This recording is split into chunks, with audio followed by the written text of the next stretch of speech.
Now that we are confident that the respond to blocks redirect or render the right template, what we want to test is that the HTML that is generated by the TurboStream tag builder here is the correct HTML. So we created 5 different syntaxes to generate HTML with the TurboStream tag builder. And so what we're going to do to test it is that we are going to go to the articles controller and we are going to create a show action.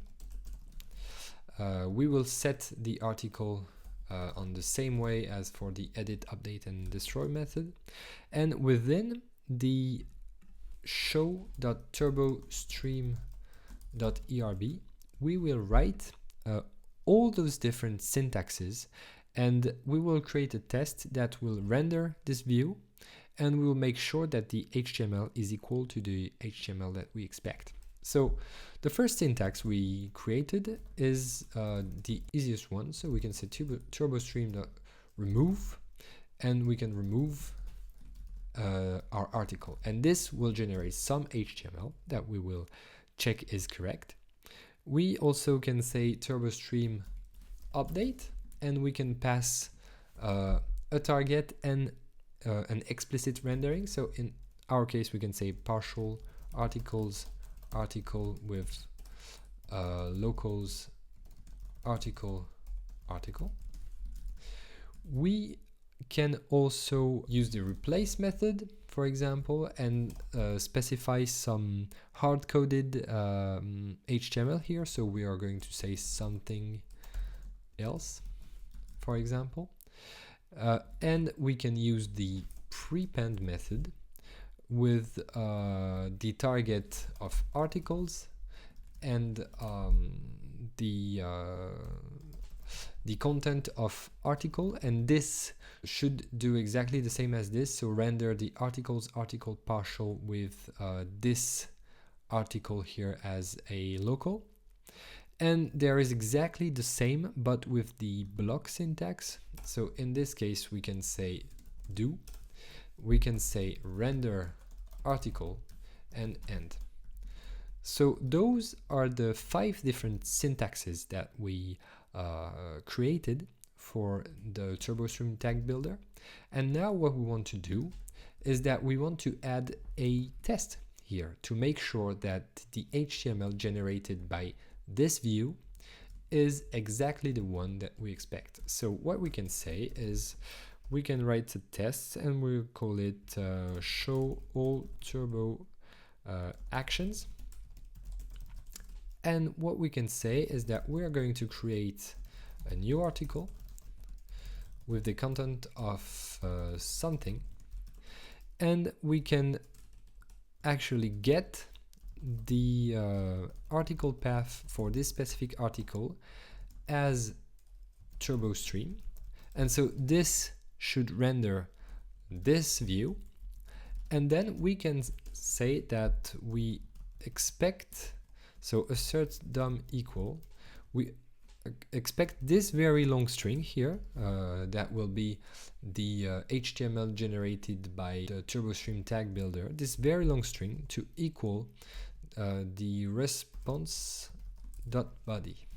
And instead of typing a very long string here, what we're going to do is to rely on a here doc.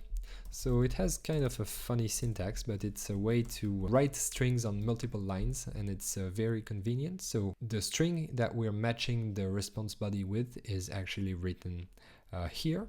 So let's have a look at this first line here. So this first line, TurboStream remove article, should generate this HTML. So we can say TurboStream.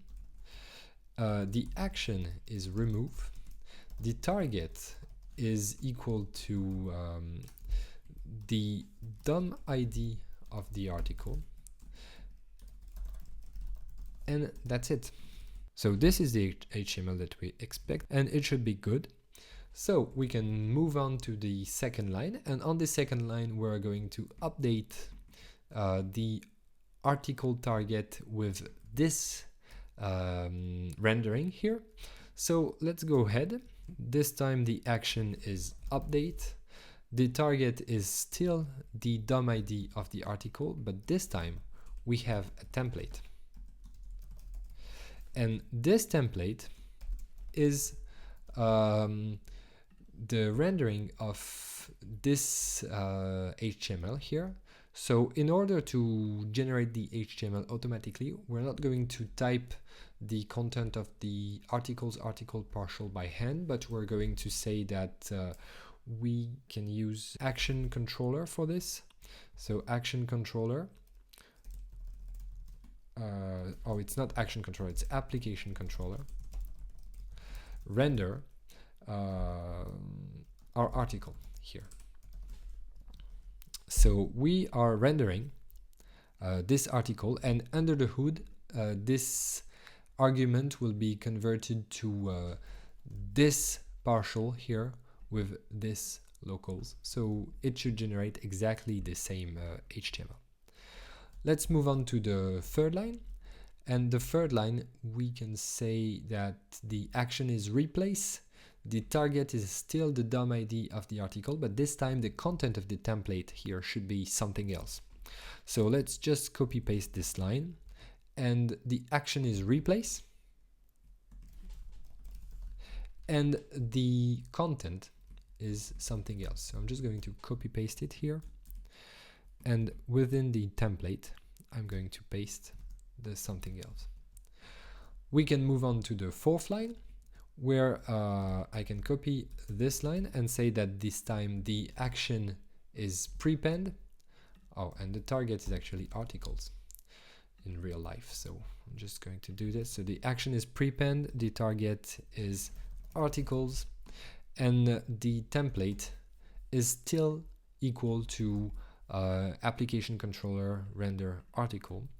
And actually this line and this line should generate exactly the same HTML. So what we're going to do is just copy this line one more time.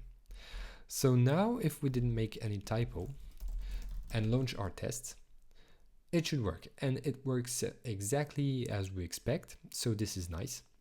And what we could do to improve a little bit our test is avoid having to write application controller every time here. So to do this, we can navigate to the test helper, and we can say that we are going to create a module that we will name action view test case extensions, for example, and we can define a render method, and this render method can take really any arguments with any options, and can even take a block if we want. We don't really care. What we want is to delegate to application controller render with the same arguments, the same options, and the same block. So now what we can do is reopen the class action dispatch integration test and include our action view test case extensions. So that way we should be able to remove this application controller constant here, and if we rerun our tests, everything works as expected. So in this video we learned how to test that the HTML generated by a view is correct, and we also learned how to extend and add methods to a certain class by reopening it and including a module inside it.